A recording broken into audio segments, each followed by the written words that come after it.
Olá, povo abençoado de Deus.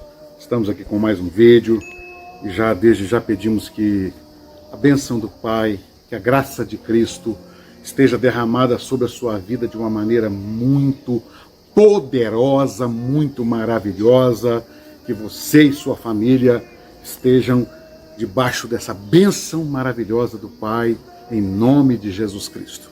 Já peço a você que não é inscrito no nosso canal, que você se inscreva, que você ative lá o sininho para receber os novos vídeos. E se sentir que esse vídeo falou ao seu coração, deixe o seu joinha, comente alguma coisa.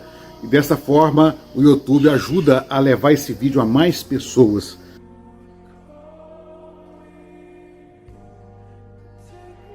Eu chamo a sua atenção porque o assunto é muito importante. E nós fazemos uma reflexão aqui hoje sobre a história do cristianismo.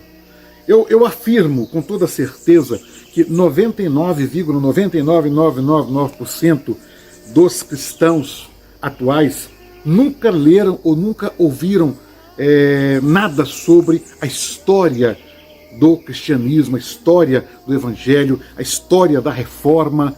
E às vezes nós formamos, por causa da falta de conhecimento, nós formamos grupos e cada um se autodenominando como serem os grupos corretos, os grupos verdadeiros, enquanto a palavra de Deus vai sendo esquecida. E por que é importante conhecer a história para entendermos o sistema que está ao nosso redor? Vejamos, Cristo vem, ele deixa o evangelho para nós. Ele não deixa uma nova religião, ele deixa o evangelho. Com o passar dos tempos, os primeiros pais da igreja, os primeiros homens que estiveram exercendo o chamado governo da igreja, entenderam que precisava de estabelecer uma nova religião. E dessa forma, começaram então a copiar as ideias do judaísmo para trazer para dentro do culto cristão. E a grande verdade é que muitas coisas que os pais da igreja trouxeram para dentro do cristianismo foram ideias da religião dos judeus, da religião judaica. Muito bem. A partir disso, nós podemos pular agora para Constantino, que Constantino ele estrutura o cristianismo como uma religião oficial. E dali para cá, então, a coisa só veio a piorar. Um sistema foi criado.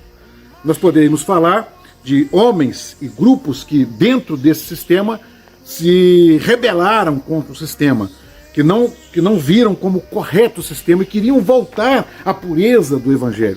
São chamados pré-reformadores, e até que chegamos em Lutero, o qual ele é conhecido como o pai da reforma, e depois de Lutero veio Zwingli, veio Calvino e assim sucessivamente. A ramificação foi espalhando.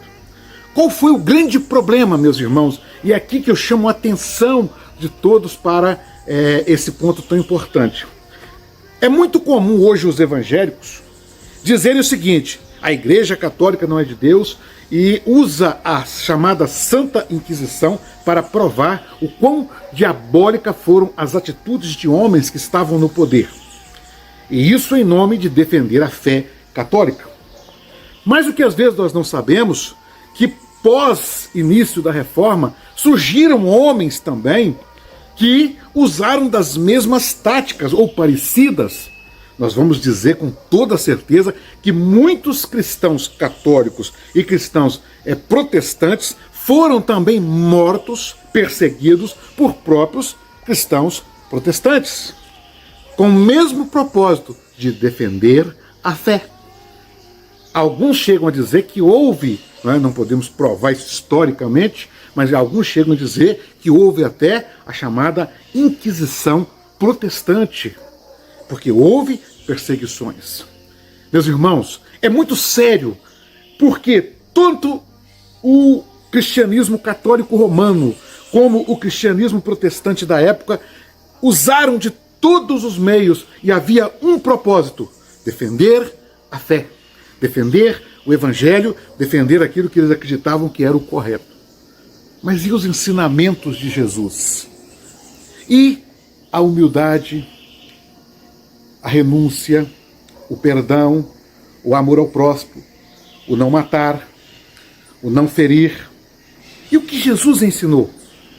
Não importava naquele momento o que Jesus havia ensinado, poderia se abrir um parêntese naquilo que Jesus ensinou, porque agora nós tínhamos que defender a fé. Será que é isso que Jesus ensinou? E aqui eu chego no ponto onde eu trago essa reflexão para os dias atuais. O que houve, na verdade, meus irmãos, em nome de defender a fé, se fortaleceu sistemas religiosos para que fossem protegidos, não o Evangelho, não a palavra de Deus, mas que fossem defendidos os seus sistemas religiosos. E eu vou dizer uma coisa aqui muito séria para vocês. Muito séria. Se fosse permitido hoje pela lei do nosso país, não vou dizer países fora, no nosso país, o Brasil, se fosse permitido para defender a fé, isso aconteceria de novo com a mesma intensidade. E eu, por exemplo, descobri isso de uma maneira muito doentia. Fiquei 22 anos, dentro de uma denominação, 17 como pastor. Nesses 22 anos como membro e pastor, eu nunca recebi um telefonema do pastor presidente da igreja. Nunca. Nem quando fui, lá chama-se levantado para o ministério, nunca.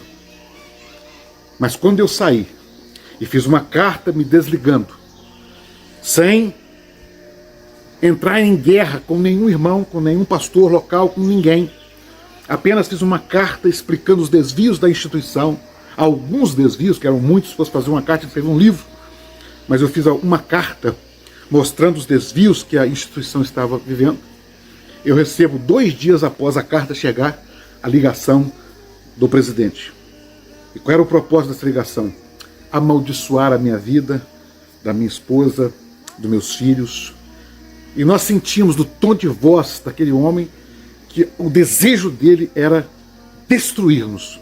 Não podia matar fisicamente, mas queria matar emocionalmente e espiritualmente. E aquilo ali foi algo tremendo para a nossa vida, porque ali nós percebemos como que o sistema é podre, é corrupto, é nojento.